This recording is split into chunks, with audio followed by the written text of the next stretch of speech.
Hello বন্ধুরা, তো আমি বলেছিলাম যে আপনাদের এই আমার যে আঙুর গাছ, যেটার বয়স প্রায় 5 বছর, আমি বলেছিলাম আপডেট দেব।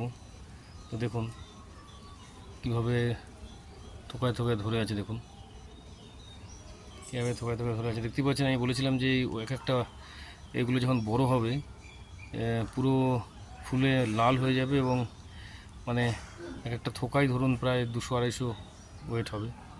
দেখুন কীভাবে আঙুর হয়েছে থোকাগুলোতে, দেখুন কীভাবে আঙুর হয়ে রয়েছে। দেখুন একদম ছোট গাছ, দেখতেই পাচ্ছেন কীভাবে হয়ে রয়েছে। দেখুন থোকাগুলো ভালো করে লক্ষ্য করুন যে কত পরিমাণে হয়েছে, দেখুন।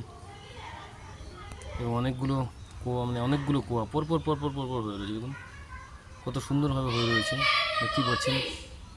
অসাধারণ হয়ে রয়েছে। তো যাই হোক বন্ধুরা, আমি আপডেট দেবো বলে ভিডিওটা বানালাম।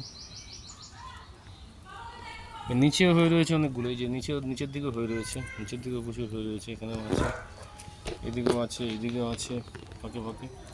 সেই গাছটা পুরোটাই, এই যে গাছটা দেখুন এখান থেকে হয়েছে, গ্রো করছে।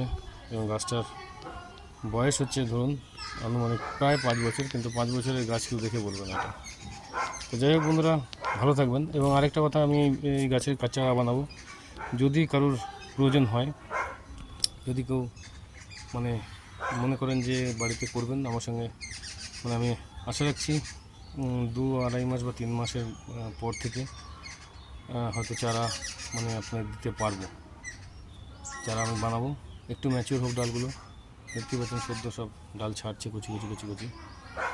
তো যাই হোক বন্ধুরা, ভিডিওটা ভালো লাগলে অবশ্যই চ্যানেলটা লাইক করবেন এবং মানে অবশ্যই চ্যানেলটা সাবস্ক্রাইব করবেন এবং অবশ্যই ভিডিওতে লাইক করবেন। ভালো থাকবেন বন্ধুরা।